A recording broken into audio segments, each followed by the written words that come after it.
नमस्कार दोस्तों।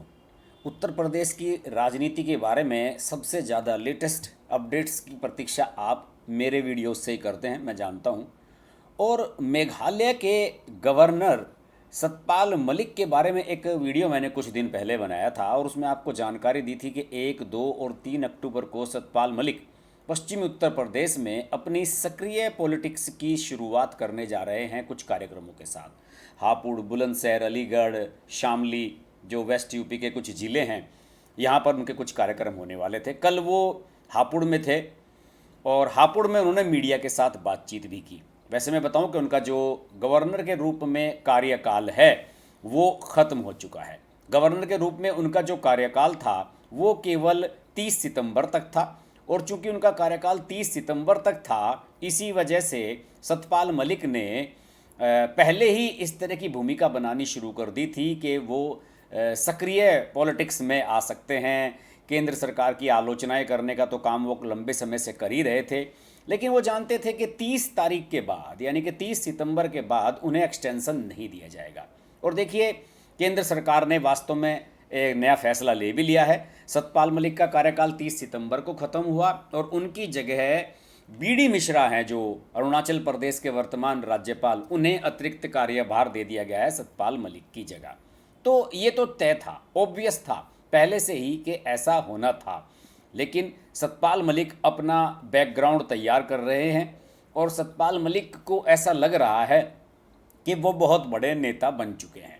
जिस तरीके से उन्होंने केंद्र सरकार की आलोचनाएं पिछले 2-3 सालों में की हैं, चाहे वो किसान आंदोलन हो या दूसरे मुद्दे हों, उनसे साफ था कि वो अब फिर से एक्सटेंशन नहीं पा पाएंगे। अब बात आती है कि सतपाल मलिक ने क्या किया। सतपाल मलिक ने अब जो बातचीत मीडिया से करनी शुरू की है, उसमें सतपाल मलिक मुझे एक भाजपाई बनने के पूरे पूरे क्या कहना चाहिए कि उनकी जो इच्छाएं हैं वो उस तरह की नज़र आ रही हैं कि वो पूरे भाजपाई बनना चाहते हैं। और भाजपा ने जो जो काम वहाँ पर किए, जम्मू कश्मीर में हो या दूसरे राज्य में हो, उनका क्रेडिट लेने से पीछे नहीं हट रहे हैं। अब देखिए, कल वो हापुड़ में थे। हापुड़ में एक उबारपुर गांव है, वहाँ पर वो एक प्रेस कॉन्फ्रेंस में थे। एक जिला पंचायत सदस्य के घर पर उनकी प्रेस कॉन्फ्रेंस हो रही थी। वहाँ पर उन्होंने मीडिया के साथ बातचीत में ये भी कहा कि जम्मू कश्मीर में 370 हटाने का प्रस्ताव केंद्र सरकार को उन्होंने भेजा था और उसके बाद केंद्र ने फैसला किया था। अब वो कुछ इस तरह की हास्यास्पद बात कह रहे हैं कि उस पर कोई कैसे यकीन करेगा। क्या कोई मान सकता है कि सतपाल मलिक 370 हटाने का प्रस्ताव भेजें, यानी कि गवर्नर प्रस्ताव भेजें और केंद्र सरकार उसे मंजूर कर ले? अरे भाई, केंद्र सरकार ने उनसे कहा था, अमित शाह गृह मंत्री बने थे नए नए और उन्होंने प्लान किया था नरेंद्र मोदी के कहने पर कि 370 हमें हटानी है, क्योंकि राजनाथ सिंह के कार्यकाल में ये नहीं हो पाया था। 5 साल तक राजनाथ सिंह गृह मंत्री रहे थे, लेकिन ऐसा नहीं हो पाया था। अब उनका इरादा ये था कि साहब, सतपाल मलिक तो गवर्नर थे ही उस समय, लेकिन जैसे ही गृह मंत्री बने अमित शाह, तो उन्होंने प्लान किया कि हमें 370 हटानी है और उन्होंने राज्यपाल के थ्रू इसके लिए प्रस्ताव भिजवाया था। वो तो प्रक्रिया है, वो आपको करनी ही थी। अब ये कह रहे हैं कि साहब मैंने जो है 370 हटाने का जो प्रस्ताव है वो गृह मंत्री और प्रधानमंत्री को भिजवाया और उस प्रस्ताव पर उनके ही हस्ताक्षर थे। अरे भाई, आप गवर्नर थे तो आपके तो हस्ताक्षर होने ही थे। आप खुद भाजपा छोड़ रहे हैं, भाजपा से अलग हो रहे हैं और भाजपाई का जो ख्वाब है भाजपाई होने का, आप भाजपा के लोकसभा सांसद या राज्यसभा सांसद नहीं बन पाए, इसका जो आपको मलाल है वो साफ नज़र आ रहा है आपकी बातों से। और उन्होंने देखिए और भी कुछ बातें कही, मैं आपको बताना चाहूँगा। उन्होंने कई और चीज़ों की क्रेडिट लेने की कोशिश की। सतपाल मलिक ने कहा कि उस समय महबूबा मुफ्ती और फारूक अब्दुल्ला ये कह रहे थे कि 370 हटने के बाद कश्मीर में खून की नदियाँ बह जाएंगी, लेकिन मेरे कार्यकाल में 370 हटने के बाद एक गोली नहीं चली, पत्थरबाजी की घटनाएं नहीं हुई, एक भी व्यक्ति की हत्या नहीं हुई। ये इस तरह की बातें कह रहे हैं और कह रहे हैं कि कश्मीर में कश्मीरी पंडितों को बसाने के प्रयास हमने किए, कॉलोनियों में क्वार्टर बनवाए गए, लेकिन उस समय लोग पहुंचने के लिए सहमत नहीं हुए। कश्मीर में डर का माहौल नहीं है। बॉर्डर के 10 किलोमीटर के दायरे में रहने वाले सभी जाति के लोगों को आरक्षण देने की बात वो कह रहे हैं कि मैंने दिलवाया। जम्मू कश्मीर पे सरकारी ज़मीनों को नेताओं ने सस्ते दामों पर ले लिया था, मैंने सीबीआई की जांच शुरू करवाई और इसमें बड़े बड़े नेता फंसने वाले हैं। इससे पहले उन्होंने कहा कि मैं जब बिहार का राज्यपाल था तो मैंने 35 साल से रुके हुए छात्र संघ के चुनाव शांतिपूर्वक संपन्न कराए। मैं उसे मानता हूँ। लेकिन जम्मू कश्मीर में तो जो भी फैसले सतपाल मलिक साहब ले रहे थे वो सब केंद्र सरकार के कहने पर रह रहे थे। आपको तो केवल एक सिग्नेचर करना था, मैं मान सकता हूँ। एक और चीज़ का उन्होंने क्रेडिट लेने की कोशिश की।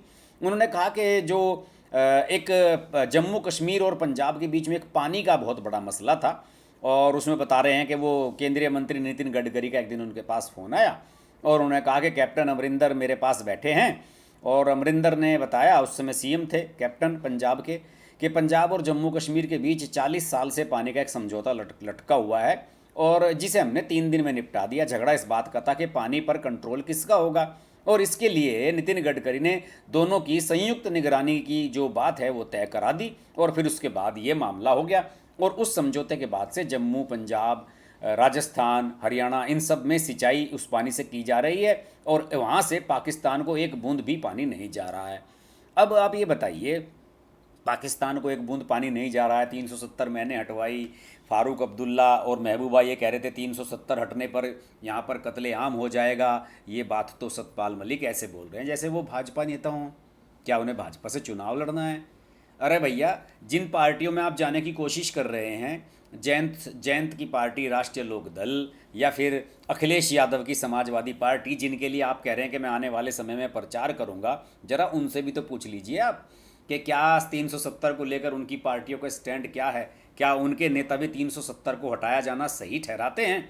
उसके बाद आपको ऐसी बातें करनी चाहिए। मुझे तो ऐसा लगता है कि सतपाल मलिक ज़्यादा भावुक हो गए हैं, और बीजेपी में रहते हुए जो वो मन की करना चाह रहे थे कि लोकसभा का कहीं से उन्हें चुनाव लड़वाया जाए, केंद्र में मंत्री वगैरह बनाया जाए, वो बन नहीं पा रहे थे। और इसके अलावा वेस्ट यूपी में वो एक बड़ा जाट नेता बनना चाहते थे अजीत सिंह के सामने, कि अजीत सिंह राष्ट्रीय लोकदल के बड़े नेता हैं और मैं बीजेपी में हूँ 10-12 साल से, तो मैं अजीत सिंह को यहाँ पर फेस करूँगा और बीजेपी मेरे कहने पर टिकट देगी। वो भी नहीं हो पाया।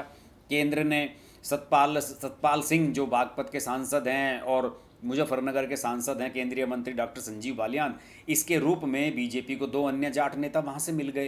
तो उसके बाद इनकी जो गुंजाइश थी बीजेपी में वो भी ख़त्म हो गई।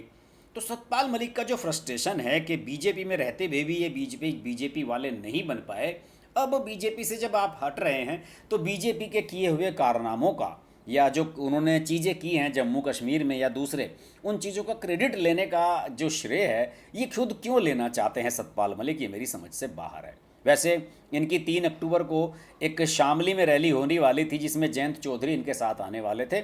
उसे बताया जाता है कि परमिशन नहीं मिली है, धारा 144 लगा दी गई है। योगी आदित्यनाथ ने इनकी रैली को रोकने का वहाँ पर उपक्रम कर लिया है। लेकिन हकीकत बात ये भी है कि सतपाल मलिक ने एक टीवी इंटरव्यू में ये बयान दे दिया अभी हाल ही में कि जयंत चौधरी खुद उनसे मिलने आए थे और उनसे कहा था कि आप हमारे इस कार्यक्रम में आइए, जबकि था इसका मामला उल्टा। बताया जाता है कि सतपाल मलिक ने खुद जयंत चौधरी से संपर्क किया था कि भाई मैं आपकी पार्टी का सहयोग करना चाहता हूं। उसके बाद शामली की 3 अक्टूबर की रैली प्लान की गई थी जो अब कैंसिल हो चुकी है लगभग, मेरी अब तक की जानकारी के मुताबिक। तो फिलहाल सतपाल मलिक मुझे लग रहा है थोड़ा सा कन्फ्यूज़ हैं। बार बार ये कह जरूर रहे हैं कि मैं सक्रिय राजनीति में लोकसभा का चुनाव लड़ने या दूसरा किसी उससे नहीं आया हूं, लेकिन हकीकत बात यही है कि वो ये चाहते हैं कि दोनों में से अखिलेश यादव हों या फिर जयंत चौधरी हों, इन दोनों में से कोई उन्हें ऑफ़र कर दे कि मलिक साहब आप हमारे सीनियर लीडर हैं, हमारे टिकट पर चुनाव लड़ लीजिए। तो दोनों के टिकट पर चुनाव लड़ने के लिए ये तुरंत तैयार हो जाएंगे। पहले अलीगढ़ से सांसद भी रह चुके हैं, आपको याद होगा जब जनता दल की सरकार वीपी सिंह वाली बनी थी उस समय ये अलीगढ़ से सांसद रह चुके हैं।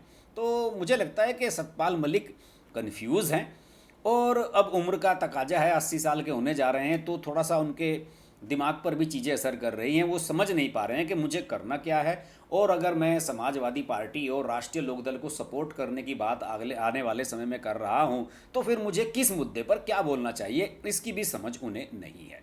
देखते हैं सतपाल मलिक का क्या होता है।